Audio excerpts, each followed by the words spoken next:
Earlier today, House Speaker Nancy Pelosi and the chair of the Intelligence Committee, Adam Schiff, briefed reporters on the impeachment inquiry and other issues. This is about half an hour.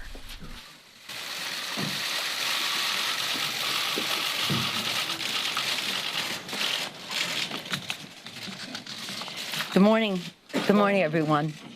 Thank you for being here as we observe the district work period in their holy days.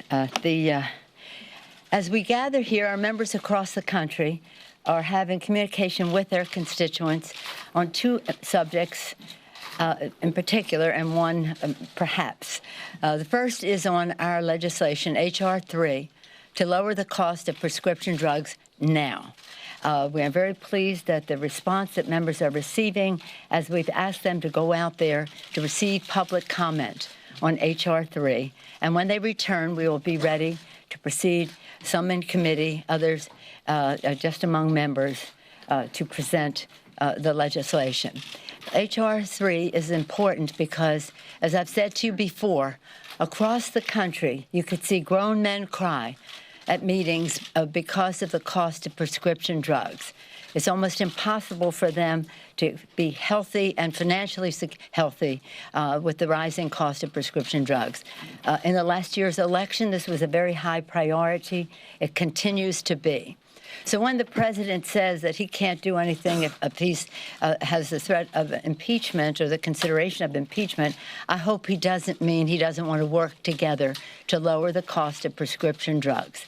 It would give the secretary additional powers to negotiate for lower cost. It would end the disparity of cost between what consumers in America pay and what they pay in other countries. It would have a cap on out-of-pocket expenses for catastrophic Medicare expenses. It would also, in the negotiation, not only be for Medicare, but for all, and it would have an inflation rebate that reverses years of increases. So we're very pleased with the work that has gone into it so far by our three chairmen, Frank Pallone of Energy and Commerce, Richie Neal of Ways and Means, and Bobby Scott of Education and Workforce, and many members as well. We will be discussing this again over the break and the district work period when we return.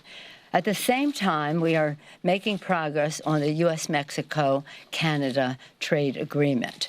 This is an issue of concern around the country, and we want to be sure that as we go forward, we are strengthening America's working families and our farmers who are very affected by this. This is not about trickle-down trade. We're not trickle-down economics people. We're not trickle-down trade people either, unless it hits home for our workers and our farmers in terms of enforceability. We can't be there yet. But we are on a path to yes. And as you probably know, on Friday, our task force under leadership of Richie Neal and Ways and Means put forth a counteroffer to what the administration has proposed. When we can arrive at a place where not only do we have our issues addressed, but that we have enforceability that will make it real for America's families and farmers, then we can go down that path. I hope, again, that the president saying because of other actions in terms of upholding the Constitution of the United States, that he can't work with us because I do think he wants this U.S.-Mexico-Canada trade agreement, and we want it when it is right in terms of enforceability and that we can work together. At the same time, we're hoping that we can renew our conversations about infrastructure, building the infrastructure of America. As I've said, our agenda last year when we ran was for the people. Lower the cost of health care by lowering the cost of prescription drugs. That's what we're doing. Build the infrastructure of America in a green way so that we can increase paychecks, lower health care, bigger paychecks, cleaner government. Well, I think that we can work with the administration on prescription drugs. I hope so. And infrastructure. I hope so. Clean government. That's more of a challenge. So as we gather here today, we are clearly at a place where we are legislating to try to meet the needs of the American people in a transformative way. We are investigating. We are litigating. We also are here today on the one-year anniversary of the Khashoggi, since Khashoggi was killed. It's such a very sad thing. And at the same time, you see the administration schmoozing with the very people who perhaps orchestrated that. Again, it's yesterday the Chinese observed their 70th anniversary. At the same time, the president was very positive about that. Well, observing their anniversary is one thing, praising them for it is another, when they have serious repression going on right now in China, whether it's undermining the culture, language, and religion of Tibet, whether it's the placing in education camps, 1, 2, or 3, depending on the cause, but at least 1 million Uyghurs, and whether it's the suppression of democracy in Hong Kong and just the violation of human rights throughout China. It's the same fight we've been having for years. For what does it profit a man or a country if he gains the whole world and suffers the loss of his soul? But we seem to be able to ignore the shout-out from our soul on respecting the dignity and worth of every person.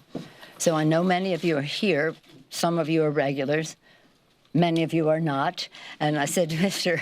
Schiff, maybe you should come to all of our meetings. We might get some coverage for what we're trying to do for the American people.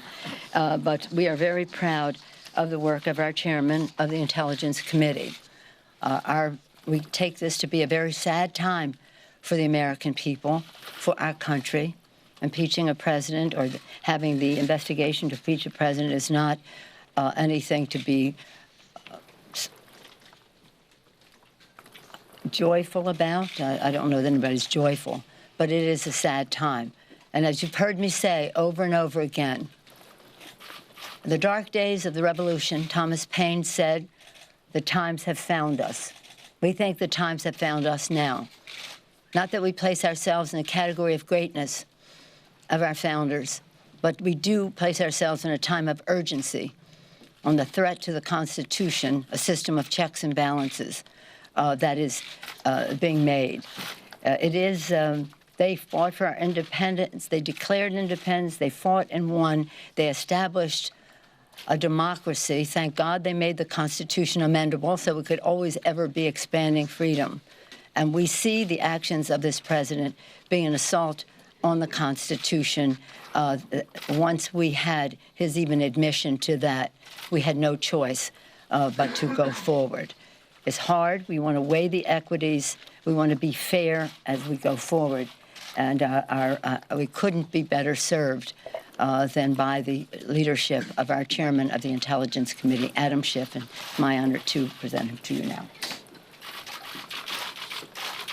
Thank you, Madam Speaker, and thank you for leading the entire House of Representatives through this very fraught time in the history of the Congress, indeed the history of the country.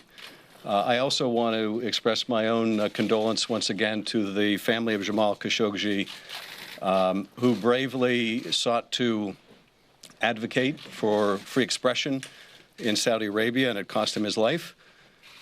We are deeply in his debt, and we are determined to bring about justice for those who were responsible for that heinous murder. It's also an appropriate time to recognize the danger facing journalists all over the world. In terms of the issues that we've been focused on this week, I want to give you a brief update of what has transpired really just within the last week. Last Thursday, the Intelligence Committee held an open hearing with the acting Director of National Intelligence. The following day, Chairman Engel issued a subpoena to the State Department in close consultation with myself and Chairman Cummings. We are deeply concerned about Secretary Pompeo's effort now to potentially interfere with witnesses whose testimony is needed before our committee, many of whom are mentioned in the whistleblower complaint. And we want to make it abundantly clear that any effort by the Secretary, by the President, or anyone else to interfere with the Congress's ability to call before it relevant witnesses will be considered as evidence of obstruction of the lawful functions of Congress. And more than that, will allow an adverse inference to be drawn as to the underlying facts. that if they are going to prevent witnesses from coming forward to testify on the allegations in the whistleblower complaint, that will create an adverse inference that those allegations are in fact correct. On Monday, I issued a subpoena to Rudy Giuliani, again in consultation with Chairman Cummings and Engel. We expect Mr. Giuliani to comply with the legal process we are using. He is obviously a key figure in all of this by his own admission, as well as by the allegations in the whistleblower complaint. Today, and just within the last half hour, Chairman Cummings noticed a subpoena that will go out later this week or next week, after the notice period has expired, that committee intends to subpoena documents that the White House has been withholding from Congress. We are obviously coordinating very closely with Chairman Cummings on that. On Thursday, Ambassador Volker is scheduled to appear before our committee. And on Friday, the Inspector General of the IC, Mr. Atkinson, will appear before the committee and testify as well. The last time that the Inspector General testified, we did not have the complaint. We now do. And we certainly intend to ask the director about the efforts that were made to corroborate that complaint, which we now know the Inspector General found both credible and urgent. Next week, we have also scheduled a deposition or interview with the former U.S. Ambassador Yovanovitch to Ukraine, and we are in discussion with other State Department witnesses to secure their depositions. So we've been very busy, as you can tell, this week. We're going to be very busy again next week. We are proceeding deliberately, but at the same time, we feel a real sense of urgency here that this work needs to get done, and it needs to get done in a responsible period of time. Thank you. Chairman Schiff. Just one moment, please. I'll decide who asks the question. Do we have any questions first on the work to meet the needs of the American people in terms of USMCA and the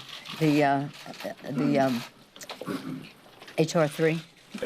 I do, in fact. How do you envision working with this president on these key Democratic agenda items, lowering prescription drug costs, ensuring tougher gun safety measures, as you're actively considering whether to remove him from office? Have you to do with each other? We have a responsibility to uphold our oath of office, to support and defend the Constitution of the United States. We also have a responsibility to get the job done for the American people. The president has said he wants this U.S.-Mexico Canada trade agreement to go forward, and we are awaiting the language on enforceability. So does it mean that he can't do that? That's really up to him. And I do expect that he does want that, and that he does need that, and that he's not going to blame it on us because we are honoring our oath of office. And then he says that he wants to lower the cost of prescription drugs. The American people want us to do that. So as the president saying, if you question my actions, I can't agree on any subject, then the ball is in his court on that. But many of you have always been interested in USMCA. Any ongoing interest there? Yes, sir. On the USMCA, the president keeps saying that the USMCA will pay for his wall. How does money generated by the USMCA work its way into the general fund to be appropriated by Congress to pay for any wall? It doesn't. No, it doesn't. Okay. Yes, ma'am. No, I'm not calling on you. I'm calling on this young lady here. Thank you. Lisa from PBS NewsHour. Thank you for having this news conference. A question for you and one for Chairman Schiff. For you, do you have plans or have you taken off the table the idea of a full House vote on an impeachment inquiry? I'm first doing Oh, I'm sorry. I thought you H.R. 3. Anyone on H.R. 3? Does anybody in this room care about the cost of prescription drugs and what it means to America's working families? From time to time, you've asked those questions. Does anyone care about the USMCA, U.S.-Mexico, Canada agreement? A hard, fast date on when you need this to be resolved on This thing what? USMCA? No, we're on a path to yes, as far as the trade agreement is concerned. And at some point, I'm just saying it's either yes or no. We either have enforceability or we don't. but I'm hopeful that we will, and I'm hopeful that it will be soon. But there's not a deadline you've given the administration or anything? No, we have a good working relationship. Believe me, the quiet you hear is progress. And we go back and forth, and over this break, the staffs are between the two, the trade rep and our negotiators are seeking clarification and where there's room for cooperation, where we may have more challenges, but it's going in a forward direction. So we're very pleased with that because, again, we're trying to find common ground with the president. He always wanted this. We do too. And let's just find our common ground in that regard. Speaker Pelosi, another question on policy before we get to the other news of the day, which is impeachment. What about the quiet we hear on gun legislation? 2 or 3 weeks ago, the White House telegraphed we might hear what the president would support in some sort of gun package. And we and the press have heard nothing. Have you heard anything from the White House? Well, the most recent communication I had from the White House on gun violence prevention was a call from the president last Tuesday. So we can segue from one subject to the next here. He called early that morning to say that how happy I would be to see the progress that he was making on coming to agreement on gun violence prevention. I was curious about what that progress could be. He said he was working with Democrats and Republicans. I don't know of any. I reminded him that we had sent a bill over to the Senate, H.R. 8 and H.R. 1112, 2 pieces of legislation that will save the most lives, and that I would hope that whatever he was talking about was very close to that. Oh, yes, you're going to be very pleased. That's the last I've heard of that. That then point, that is when the president segued into the telephone call in which he admitted that this call took place and that what happened was perfect. I said, Mr. President, it's not perfect, it's wrong. But your admission to what has now been in the public domain informs the timing of how we go forward. So, again, that was the last I heard from them. Let me just say on gun violence prevention, we're not going away until we get legislation signed into law that protects our children. I said to the president on another occasion, on the 200th day of the Chuck Schumer and I called the president on that. That was a couple of Sundays ago. I think like the 15th of September, maybe 2.5 weeks ago. That was the 200th day since we sent over H.R. 8. And I said to the president, I pray for you and the safety of you and your family. And I hope that pray that God will give you an illumination, an enlightenment to pray, to work for the safety of other families in our country. So again, the most recent, I'm not going to say the last, I hope it's not the last, but the most recent communication I've had from the White House was in the same call where the president admitted to what he said in that phone conversation. Okay? Thank you, Speaker. On impeachment? Have you taken off the table, or do you plan for a full House vote on an impeachment inquiry? And Chairman Schiff, as the White House seems to be, in your words, you worry about interference, delays. In the past, sometimes it's taken a long time, years, to compel documents and testimony from the White House. Are you preparing for a court battle, and how do you make sure that that happens in what you say is an expeditious manner? First of all, there's no requirement that there be a floor vote. That's not anything that is excluded. And by the way, there's some Republicans that are very nervous about our bringing that vote to the floor. Just say that we are concerned that the White House will attempt to stonewall our investigation, much as they have stonewalled other committees in the past.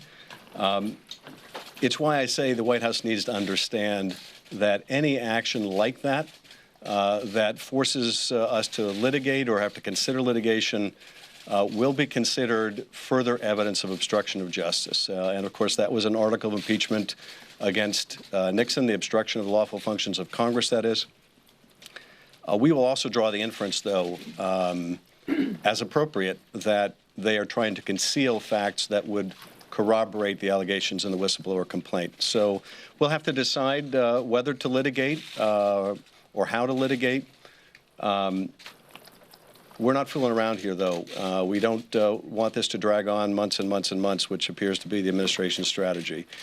So they just need to know that even as they try to undermine our ability to find the facts around the president's effort to coerce a foreign leader to create dirt that he can use against a political opponent, that they will be strengthening the case on obstruction if they behave that way.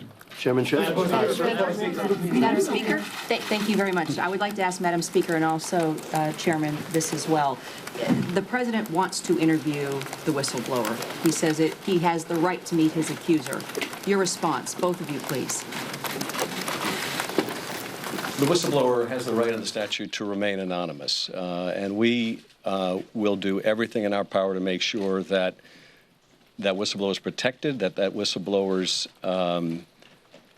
preferences in terms of their anonymity are respected. And let's not make any mistake here. The president wants to make this all about the whistleblower and suggest people that come forward with evidence of his wrongdoing are somehow treasonous and should be treated as traitors and spies. This is a blatant effort to intimidate witnesses. It's an incitement to violence. And I would hope, and we're starting to see members of both parties speaking out against attacking this whistleblower or others that have pertinent information. So the other thing I wanted to underscore, though, is what the whistleblower has set out that is within our power to this date to confirm, we see confirmed in that call record. The president can attack the whistleblower rhetorically all the president wants. It doesn't change the fact that the record of that call shows the president of the United States in a same conversation, indeed immediately after the Ukraine president asked for more military help, the president of the United States asked that leader a favor, though. And no attack on the whistleblower or anyone else is going to change those underlying facts. How do you on the subject of, on the subject of the whistleblower, I said to the president on that call, you've come into my wheelhouse. 25 years on the Intelligence Committee as a member, as ranking member, as Mr. Schiff was before he became the chairman when we got the majority. So I was part of the Gang of Four before I was even in the leadership as a Gang of Eight. So for 25 years, one way or another. I was there when we improved the whistleblower legislation in the late 90s. I was part of that. I was there when we made further improvements, and President Obama made by executive, I don't know if it was executive order, but executive action improvements in the whistleblower legislation. And then we have further legislation.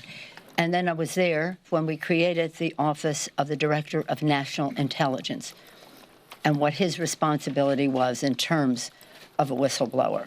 So this is very, I hope that you understand, and I suspect that you do, the seriousness of the President of the United States saying he wants to interview that person. We will treat the President with fairness as we go forward.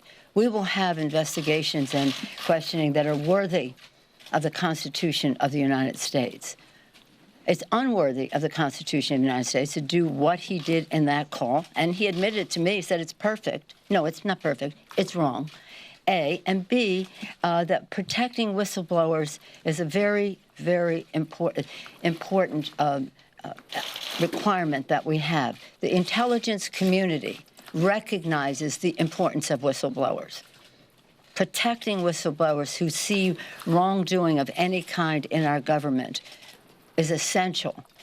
So the president probably doesn't realize how dangerous his statements are when he says he wants to expose who the whistleblower is and those who may have given the whistleblower that information.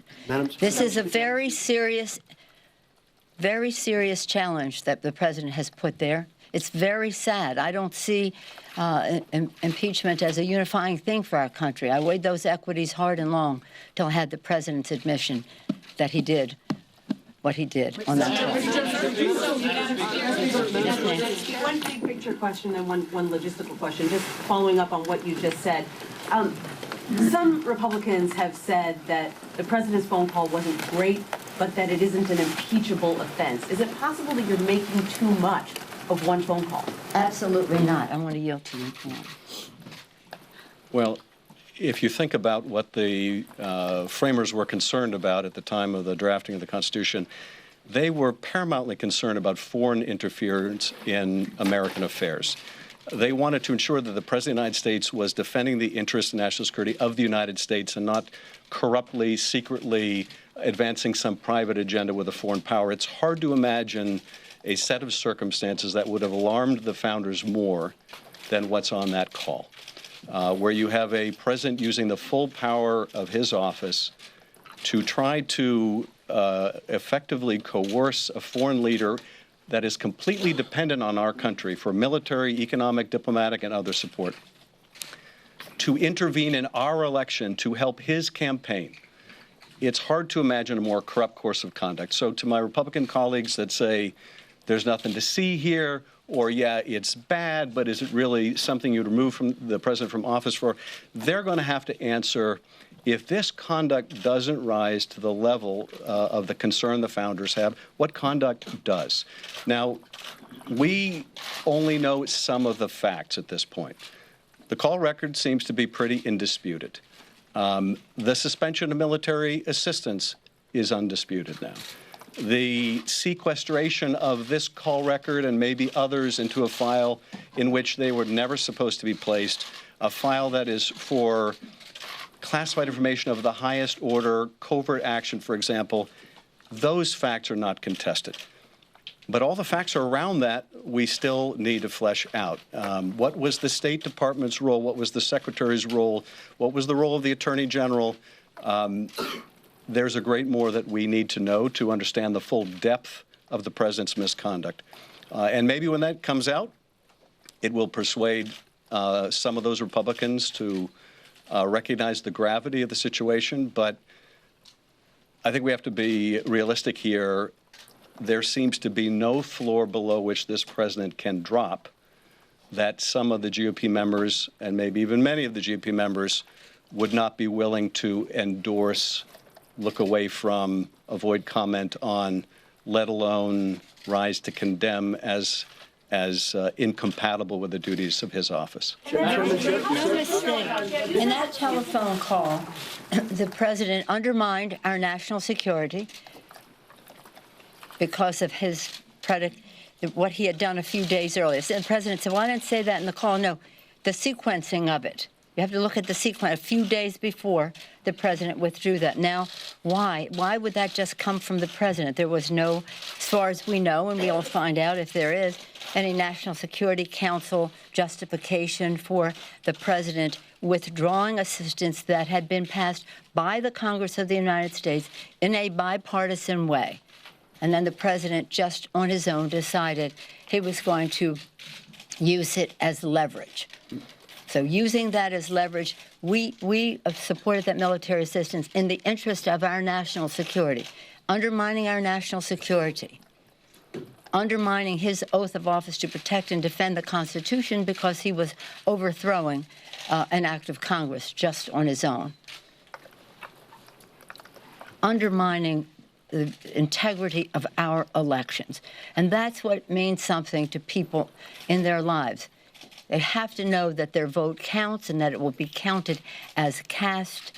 And this president of the United States is stooping to a level that is beneath the dignity of the Constitution of the United States and our founders, since the chairman mentioned our founders. They put guardrails in the Constitution because they knew there might be someone who would overplay his or her power. They never thought that we would have a president who would kick those guardrails over and disregard the Constitution and say, Article 2 says that I can do whatever I feel like. So this is sad. We have to be prayerful. We have to be worthy of the Constitution as we go forward. We have to be fair to the president, and that's why this is an inquiry and not an outright impeachment. And we have to give the president his chance to exonerate himself, but he thinks what he did was perfect. So we have that situation. But I say to my colleagues, calmness, quiet, so that we can hear, what is being said in this regard. Again, when on that very day, September 17th, That was Constitution Day, a Tuesday, 2 Tuesdays ago from yesterday. That was when that explosion hit of what possibly happened in that phone conversation, which the president confirmed to me in our call. Madam Speaker. And that day was the day we observed the adoption of our Constitution, September 17th. On that day, way back when Benjamin Franklin left Independence Hall, people said to him, "What do we have, Dr. Franklin, a monarchy or a republic?" He said, "A republic, if we can keep it." It is our responsibility to keep that republic with the genius of a separation of powers, three co-equal branches of government, each a check and balance on the other. Separation of power, a republic, if we can keep it. That's our responsibility. That's the oath of office that we take, and that is what is one of the reasons why we just have to look at the facts and the Constitution. Any other objections people may have to the president have no place in this discussion in terms of, is he too cowardly to protect children from gun violence? Is he too cruel to protect dreamers? Is he too in denial to understand climate change? The list goes on. Save that for the election. This is about the facts relating to the Constitution, and that is how we will proceed with dignity, with respect, prayerfully, and again, worthy of the sacrifice of our founders, the sacrifice of our men and women in uniform who fight for our freedom, and the aspirations of our children so they'll live under future presidents who will honor the Constitution of the United States. Thank you all very much.